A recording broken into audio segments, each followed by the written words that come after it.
स्वागत है दोस्तों आप सभी का AK इंडिया में। दोस्तों ये है set 50 Bihar police sub inspector and constable exam 2019 के लिए। दोस्तों आज राजनीतिक शास्त्र से आप लोगों के लिए काफ़ी इंपॉर्टेंट क्वेश्चन लेकर के आया हूं, जो कि आपके एग्जामिनेशन के लिए काफ़ी इंपॉर्टेंट होगा।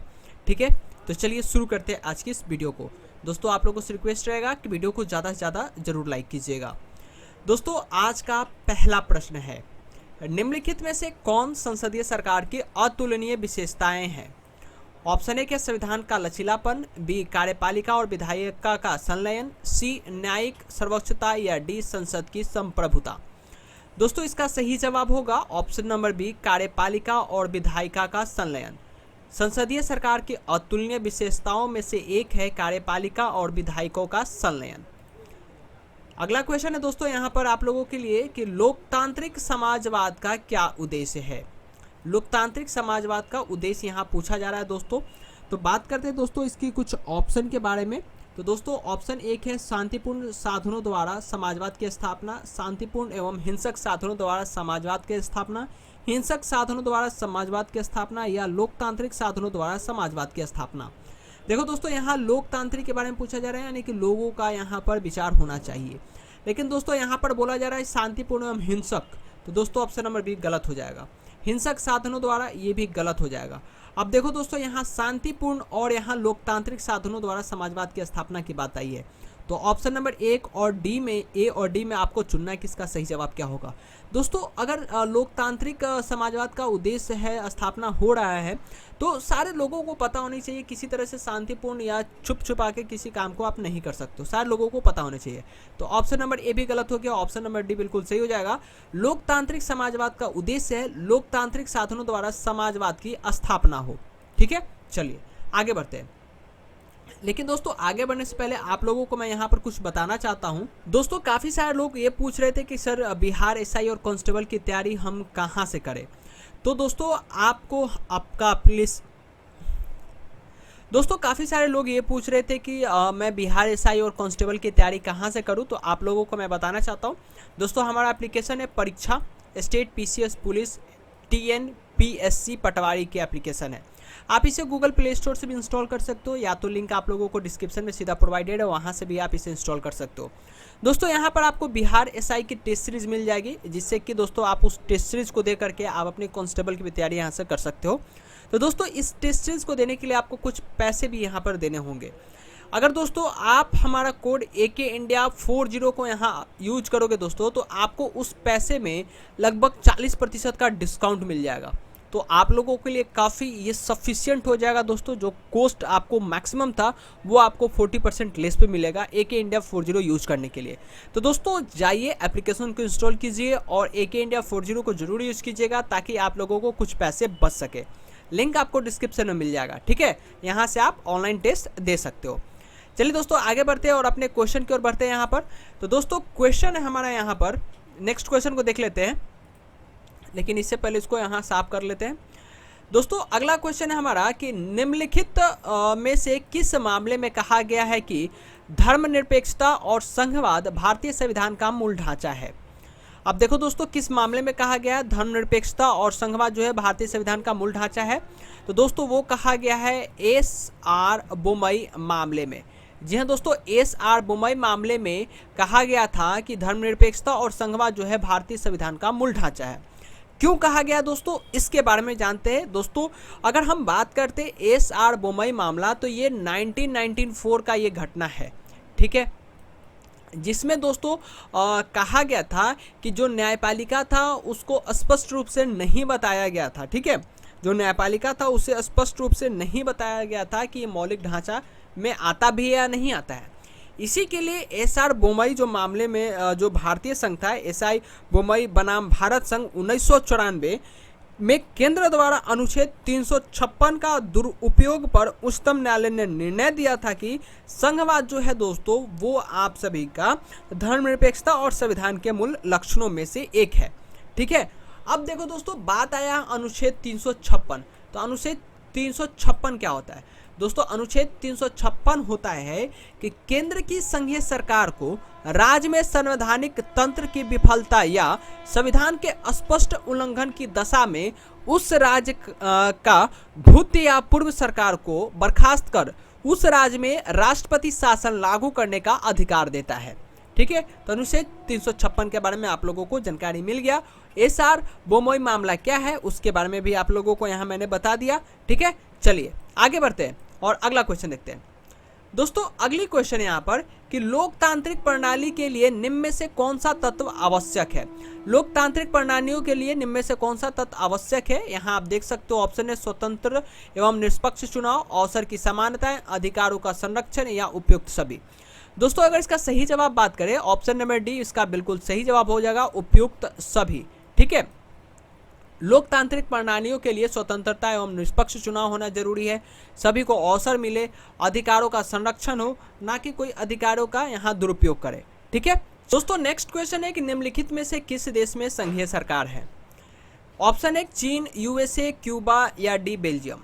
दोस्तों संघीय सरकार का मतलब सबसे पहले आप लोगों को पता होना चाहिए, तभी आप इसका सही जवाब दे सकते हो। मैंने दोस्तों आप लोगों को संघीय सरकार के बारे में पिछले वीडियो में भी बता दिया है पूरे डिटेल में, आप उस वीडियो को देखना, संघीय सरकार के बारे में आपको पूरा जानकारी मिल जाएगा। इस वीडियो में मैं डिस्कस इसके बारे में नहीं करने वाला। अब देखो दोस्तों यहाँ संघीय सरकार के बारे में हम बात करें तो संघीय सरकार कहता है कि सरकार और राज्यों की सरकारों के बीच शक्तियों का विभाजन हो। तो आप कहोगे कि भारत भी आता है, तो दोस्तों भारत जो है आपका अर्ध संघीय सरकार के बीच में आता है। ठीक है, अब संघीय सरकार में क्या होता है, जब भी राज्य जो है संघ से अलग होना चाहता है तो उसे संघ कभी रोक नहीं सकता है, वो अपने मन मर्जी से अलग हो सकता है, लेकिन भारत में ऐसा बिल्कुल नहीं होता। ठीक है, इसीलिए भारत जो है अर्ध संघीय सरकार में आता है। ठीक है, अब देखो दोस्तों मैं आपको यहाँ बताना चाहता हूँ संघीय सरकार के बारे में कि संघीय सरकार किस देश में है, तो दोस्तों वो यूएसए में है। अमेरिका जो है दोस्तों संघीय सरकार के ढांचे के लिए सबसे अच्छा उदाहरण है। ठीक है, इसके लिए अनिवार्य है कि उसका एक लिखित संविधान होना चाहिए और संविधान के सर्वोच्च माना जाना चाहिए। ठीक है, चलिए आगे बढ़ते हैं और नेक्स्ट क्वेश्चन को देखते हैं। दोस्तों अगला क्वेश्चन है यहाँ पर कि जनता का जनता के लिए जनता द्वारा यह कथन निम्नलिखित में से किसके द्वारा दिया गया था? काफ़ी बार ये सवाल पूछा जा चुका है दोस्तों और काफ़ी इंपॉर्टेंट सवाल है आपके एग्जामिनेशन के लिए। जनता का जनता के लिए जनता के द्वारा यह कथन अब्राहम लिंकन के द्वारा दिया गया था दोस्तों। अब बात करते हैं दोस्तों अब्राहम लिंकन कौन थे, तो अब्राहम लिंकन दोस्तों अमेरिका के 16वें राष्ट्रपति थे। कौन थे दोस्तों? 16वें राष्ट्रपति थे। अभी वर्तमान में कौन है, तो डोनाल्ड ट्रंप अभी यहाँ के राष्ट्रपति हैं। ठीक है, और उन्हीं के यह अवधारणा थी कि जनता का जनता के लिए जनता के द्वारा दिया गया ये एक वाक्य था। ठीक है, लोकतंत्र का एक अवधारणाएं थी इनके लिए। चलिए दोस्तों अगला क्वेश्चन है कि अध्यक्षात्मक सरकार के काम करने का सिद्धांत क्या है? अध्यक्षात्मक सरकार के काम करने का सिद्धांत क्या है, यहाँ ये पूछा जा रहा है। केंद्र और राज्यों के बीच शक्तियों का बंटवारा, शक्तियों का केंद्रीयकरण, शक्तियों का संतुलीकरण, शक्तियों का पृथकीकरण। दोस्तों ये काफ़ी सवाल इंपॉर्टेंट है, अध्यक्षात्मक सरकार के काम करने का सिद्धांत। तो आपको ये समझना होगा कि अध्यक्षात्मक सरकार कौन है। तो दोस्तों अध्यक्षात्मक जो सरकार होती है दोस्तों उसमें शक्तियों का क्या होता है, पृथकीकरण होता है। क्या होता है दोस्तों, इसमें शक्तियों का पृथकीकरण होता है। ठीक है, अभी देखो दोस्तों कुछ और आते हैं जैसे कि अध्यक्षात्मक सरकार हो गए, संघीय सरकार हो गए, संसदीय सरकार हो गए, उसके बाद एकात्मक व्यवस्थाएं होती है, एकात्मक व्यवस्था की सरकार होती है। तो वो सारे पॉइंट आप लोगों को आगे के वीडियो में मैं कवर करूंगा। ठीक है, अब देखो दोस्तों अध्यक्षात्मक सरकार का काम करने का सिद्धांत होता है शक्तियों का पृथकीकरण। ऑप्शन नंबर डी इसका बिल्कुल सही जवाब होगा। ठीक है, अध्यक्षीय शासन प्रणाली में कार्यपालिका और विधायकों की शक्तियों का पृथकीकरण होता है। ठीक है, कुछ कुछ एमओयू होते हैं, दोनों के बीच में कुछ बंटवारे होते हैं कि आपको ये हक है, आपको ये हक है, आपको मेरे बीच में ये काम करने का हक नहीं होगा। तो कुछ इनका एमओयू होता है, उसी के बेस पे ये लोग काम करते हैं। और अध्यक्षात्मक सरकार का सबसे बड़ा उदाहरण आपका यूएसए ही है। ठीक है, चलिए आगे बढ़ते हैं दोस्तों। अगला क्वेश्चन है यहाँ पर कि संघीय सरकार में राज्य सरकारों को मिलता है क्या? ऑप्शन 1 मूल शक्तियां, बी केंद्र द्वारा प्रदत्त की गई शक्तियां, या सी संविधान द्वारा दी गई शक्तियां, या डी जनता द्वारा दी गई शक्तियां। दोस्तों संघीय सरकार में राज्य सरकार को क्या मिलता है? दोस्तों संघीय सरकार में राज्य सरकारों को मिलता है संविधान द्वारा दी गई शक्तियां, और दोस्तों संघीय सरकार में जो राज्य सरकार को जो शक्तियां मिलती है वो संविधान के द्वारा ही मिलता है। उसको केंद्र सरकार उस पर कोई फोर्स अप्लाई नहीं कर सकता है, कोई कानून उनके ऊपर अप्लाई नहीं कर सकता है। जो संविधान में है वही उनको पालन करना होता है, ठीक है। और संघीय सरकार का सबसे बड़ा एग्जाम्पल आपका अमेरिका ही है, ठीक है। चलिए आगे बढ़ते हैं दोस्तों। अगला प्रश्न है कि कैबिनेट प्रणाली में सरकार का महत्वपूर्ण लक्षण क्या है। अभी कैबिनेट प्रणाली में सरकार का महत्वपूर्ण लक्षण पूछा जा रहा है। तो दोस्तों व्यक्तिगत उत्तरदायित्व, सामूहिक उत्तरदायित्व या किसी के प्रति कोई उत्तरदायित्व नहीं या कोई उत्तरदायित्व ही नहीं होता। दोस्तों कैबिनेट प्रणाली में सरकार का महत्वपूर्ण लक्षण होता है कि वो सामूहिक रूप से उत्तरदायित्व होते हैं, ठीक है। वो सामूहिक रूप से क्या होते हैं, उत्तरदायित्व होते हैं। जनता के लिए ये उत्तरदायित्व होते हैं कैबिनेट प्रणाली में, ठीक है। चलिए आगे बढ़ते हैं। अध्यक्षीय सरकार में राष्ट्रपति होता है क्या, विधायिका से स्वतंत्र, विधायिका पर निर्भर या न्यायपालिका पर निर्भर या मंत्रिमंडल की सलाह पर सीमित। दोस्तों अगर बात करें अध्यक्षीय सरकार में राष्ट्रपति होता है, वो होता है विधायिका से स्वतंत्र होता है, ठीक है। ऑप्शन नंबर ए इसका बिल्कुल सही जवाब हो जाएगा, ठीक है। अध्यक्षीय शासन व्यवस्था में कार्यपालिका और विधायिका के बीच में शक्तियों का पृथक्करण होता है, और राष्ट्रपति जो होता है कार्यपालिका का वास्तविक प्रधान होता है और यह एक विधायिका से स्वतंत्र होते हैं, ठीक है। चलिए दोस्तों अगला प्रश्न है कि अध्यक्षीय शासन प्रणाली में कार्यपालिका के सदस्य होते हैं। अध्यक्षीय शासन प्रणाली में कार्यपालिका के सदस्य होते हैं, यहाँ कौन होते हैं, संसद के दोनों सदनों से, केवल लोकसभा से, विधान मंडल के सदस्य नहीं होते या नियुक्ति के बाद संसद का सदस्य होना होता है। तो दोस्तों इसका जवाब क्या होगा। दोस्तों अगर इसकी जवाब की हम बात करें दोस्तों, अध्यक्षीय शासन प्रणाली में कार्यपालिका के सदस्य होते हैं, कौन, विधानमंडल का सदस्य नहीं होते हैं, ठीक है। व्यक्ति बदल जाता है लेकिन विधि नहीं बदलता, यह सिद्धांत किसका है। दोस्तों व्यक्ति बदल जाता है लेकिन विधि नहीं बदलता है, यह सिद्धांत आपको यहाँ पर 4 ऑप्शन दिए जा रहे हैं, इसके में से एक ही आपका सही जवाब होगा।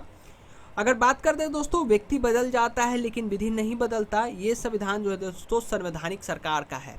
ऑप्शन नंबर 20 का बिल्कुल सही जवाब होगा।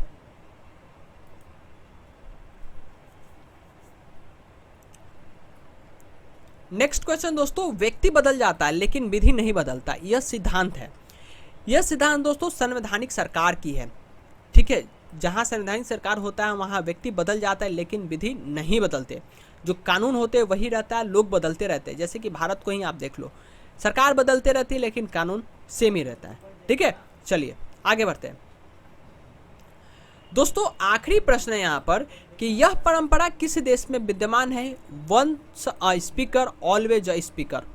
तो दोस्तों ये परंपरा जो है दोस्तों ब्रिटेन में यहाँ पर लागू है, ठीक है। कहाँ है, ब्रिटेन में लागू है। Once a speaker always a speaker की जो परंपरा है दोस्तों वो कहाँ है, ब्रिटेन में है। स्पीकर का पद ब्रिटेन के संवैधानिक इतिहास में लंबे और महान संघर्ष के परिणाम स्वरूप बना है। 1835 ईस्वी में यह परंपरा चली आ रही है, जो कि एक बार स्पीकर चुन लिया जाता है वह व्यक्ति हमेशा स्पीकर ही रहता है जब तक कि वो अपना इस्तीफा ना दे दे और या जब तक उसकी मृत्यु ना हो जाए, हमेशा वो स्पीकर के पद पे बना रहता है, ठीक है। तो दोस्तों ये था set 50 Bihar police sub inspector और कांस्टेबल एग्जाम 2019 के लिए। दोस्तों आज का क्वेश्चन काफ़ी टफ था, जो कि दोस्तों आपके एसआई और बीपीएससी लेवल के एग्जाम के लिए काफ़ी इंपॉर्टेंट था, ठीक है। अगर कांस्टेबल लेवल की तैयारी करते हो दोस्तों तो आप लोग भी इसके लिए एलिजिबल हो, ऐसा नहीं कि क्वेश्चन बनाने लायक नहीं था। अगर आप इस पीडीएफ को डाउनलोड करना चाहते हो तो आप हमारे टेलीग्राम ग्रुप में जुड़ सकते हो।